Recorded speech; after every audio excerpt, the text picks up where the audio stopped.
savez que je m'intéresse beaucoup au leader, à la psychologie du leader. Et contrairement à ce qu'on peut croire, je pense que le leader va vers les gens et que ce ne sont pas les gens qui viennent vers le leader. C'est un certain point. Ou du moins que s'ils viennent vers lui, c'est qu'ils lui retournent la politesse.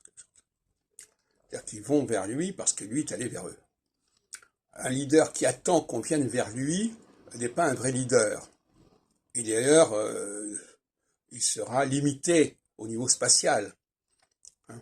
Au lieu de se déplacer et d'aller animer des différents lieux d'un espace, par exemple comme la France, ou comme la francophonie, eh bien il restera sur Paris, ou il restera sur Lyon, ou il restera sur Bordeaux, mais il ne fera pas de campagne pour couvrir plus de champs que cela.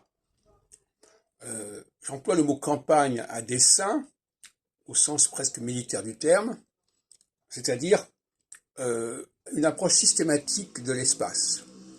Pour moi, le leader, il a une volonté de contrôler l'espace. C'est-à-dire, j'en pense à la formule de l'évangile du troupeau. Il veut tout contrôler.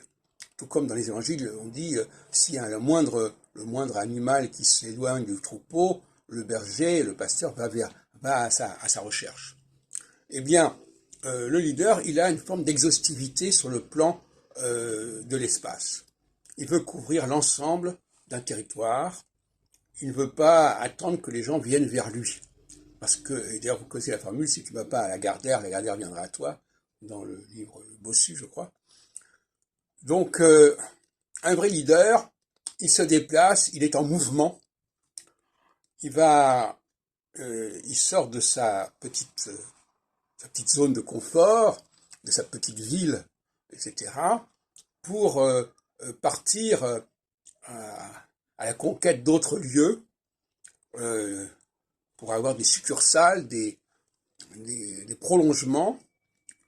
Et d'ailleurs, j'en parlerai longuement bientôt à propos de la vie astrologique, à savoir qu'une très grande partie des congrès en dehors de la capitale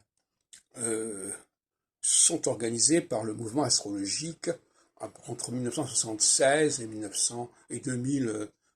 2015, par exemple, sur une quarantaine d'années.